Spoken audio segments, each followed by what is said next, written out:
Hi there, good morning. I'm Sherry. Welcome to my YouTube channel. Today I'm going to talk a little bit about the devotional that I had this morning. It was really good. It was awesome. And I just want to share a little bit about you.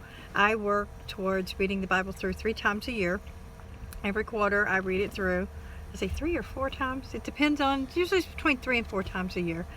And this morning I was in Romans, in the latter part of Acts and Romans, and I just want to share something that God just literally just popped off. It just popped off the page at me. And I've had some questions from people that have asked me different things. So I wanted to share that with you today and let you know that there is hope.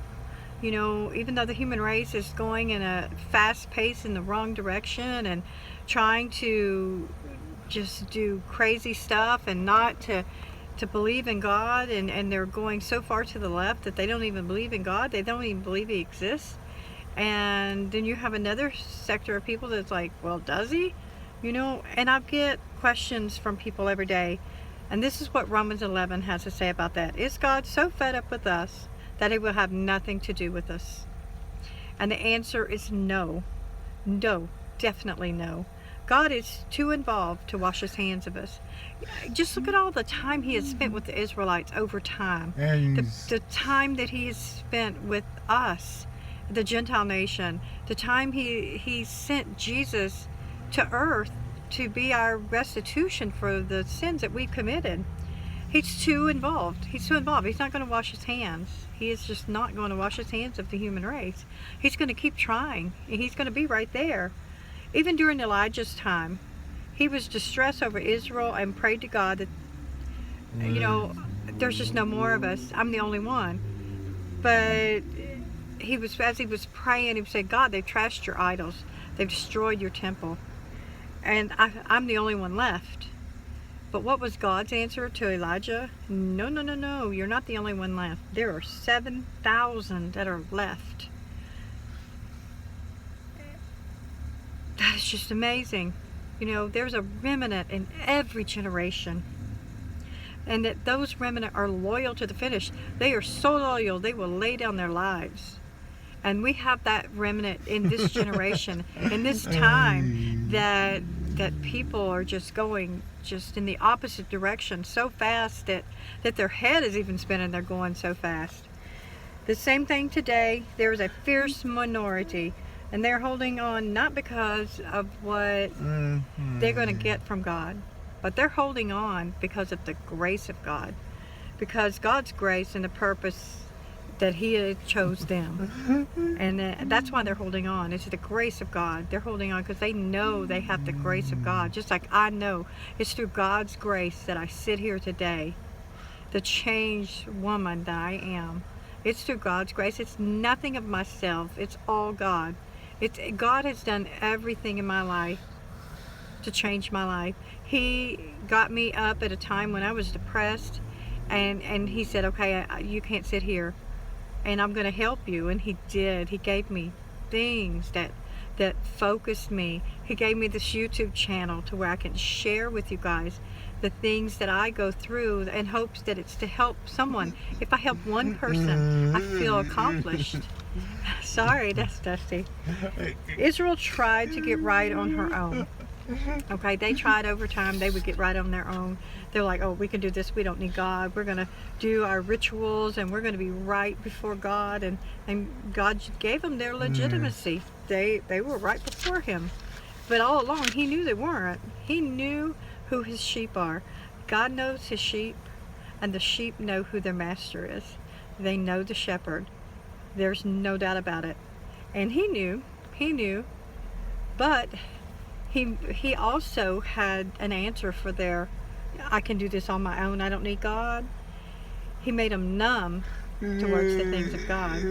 Moses and Isaiah, they both commented about this, that they were stiff-necked, they were hard-headed. They didn't want to listen to what God had to say to them, and they didn't want to follow God's Dusty. And this is what God did to that generation of people, and He did this all throughout time. He blurred their eyes so they couldn't see. He numbed their ears so they couldn't hear. He said, okay, fine. You want to be that way? Fine. Be that way. And he turned them in on themselves to where they saw, just like the Pharisees and the Sadducees in the days of Jesus, they, they were blinded to the truth of Jesus standing right there before them. God literally standing right there before them, and they didn't even see it because they had those blinders on and they had those earplugs in. They couldn't hear. But that's because God did it for a reason. Dusty, stop. And that, it still happens today. When we turn our blind eye and say, oh, I can do this on my own, I don't need God. God said, okay, fine, do it on your own. Let's see where you get. We'll see where you get. And you know what, where we get? We get in a hole. We get in a pit, just like Benaniah, in a pit with a lion on a snowy day. And there's no getting out of that pit unless God intervenes. Because if he doesn't intervene, too bad. It's not going to turn out well. And we think we can do things on our own without people and without God. And we get our lives in a real mess when we do this. When we turn our back on God, and when we turn our back on family, when we turn our back on, everybody that's trying to tell us the right way, we get into a real mess. And the only thing that's going to turn that around is God. You've got to reach out to God, and you've got to let him help you to become the person that he created you to be. I mean, you could become a great person without God, but there's still going to be this emptiness inside of you that you can't fill. Only God can fill that emptiness, and that place that's empty. Only God can fill that.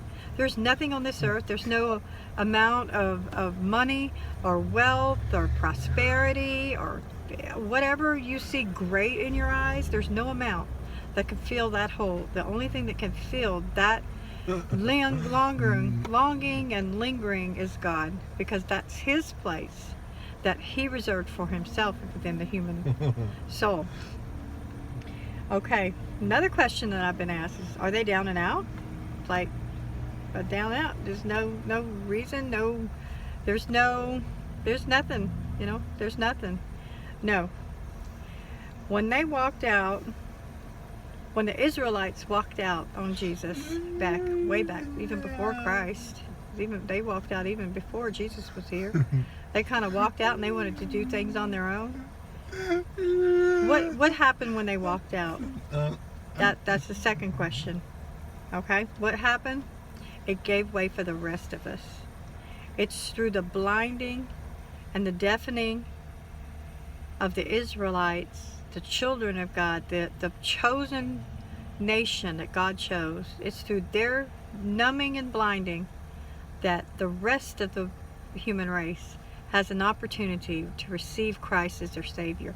Had they continued to walk in faith and walk faithfully with God, the possibilities of us even having an opportunity is zero, because God would have had a people that would set apart to do everything that he asked and love him unconditionally. We would have never had an opportunity. So it's through their blinding that we have the opportunity and have that door open to the grace of God. But you know what? We can't abuse that. We can't abuse that grace. A lot of people say, oh, I'm saved, and once I'm saved, I'm good. I can go do whatever I want to do. No. That is a deadly form of religion, because you're not once saved, always saved. That does not enter the picture. And I know a lot of people that believe that, but you have to look at their lives.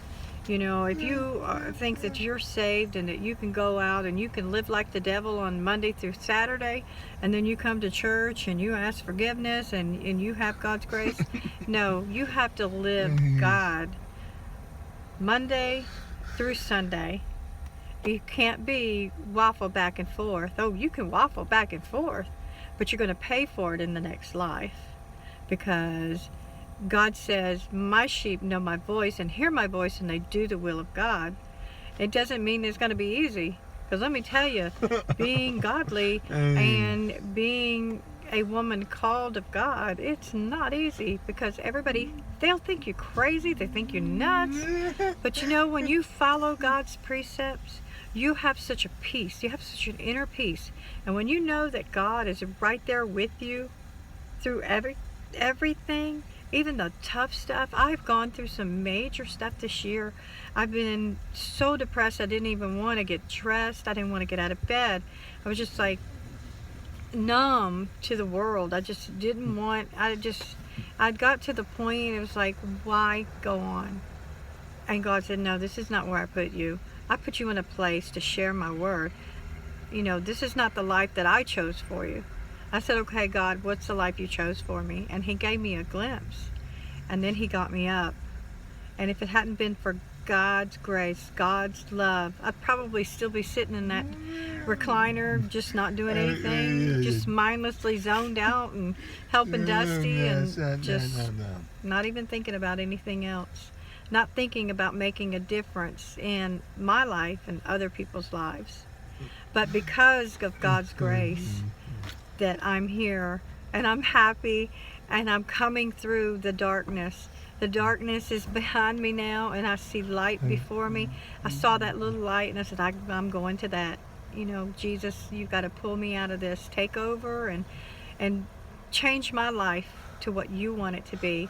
And that's when I created this YouTube channel.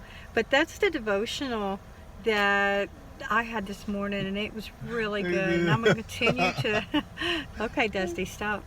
I'm going to continue to meditate on this today. And I ask you, when you get a chance today, sit down and read Romans 11 and read it in the Message Bible. It really lays it home. It really hits home with the precepts that are in that chapter. They're golden. They're truly golden precepts. You know, we have the grace of God, but we can't abuse it. Because just as he pruned Israel, he will prune us, and that means he'll cut us off. And when he does, he's going to cut us off for that season. But if we refuse not to die in our sin, then God can always regraft us back in. And see, that's something that a lot of people don't think. They think, oh, well, you know, I've done so much, there's no hope for me. Yes, there is always, as long as there's breath, there's hope. And I just want to give you that one piece of encouragement. There's always hope in Jesus, because he did not leave a world to die in sin. We are the ones that choose to die in sin. When we don't turn our lives over to him and we choose to die in sin, it's not God's fault. It is our fault, because we freely can choose the grace of God, and we choose not to. It's our own fault. You know, it's not God's fault. God didn't do this. God's giving us his grace, and we're just walking all over it. So I pray that you have a good day today, and that you get a chance to read Romans 11 and read it in the Message Bible.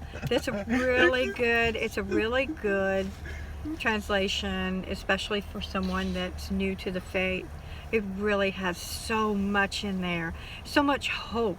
It's just a chapter that's full of hope, because it gives you hope. It gave me hope today to know that God loves me so much, that he is right there just waiting. I can almost see him standing at the edge of a cloud in heaven, waiting for a lost one just to come home and just call on his name. And he's like, yes, they called me out, I'm going, I'm on my way. And he swoops them up and he gives them his grace and his love. So I'm excited for the day. I've got a lot of editing that I'm going to be doing today, but I hope you have a blessed day and take care. See you later. If you like my channel, subscribe, hit the bell icon so that you can be notified if I'm online. And y'all have a great day, and make sure you share this content. If you've received something, if you are blessed by my content, please share it with others so that they can be blessed as well. God bless and have a great day.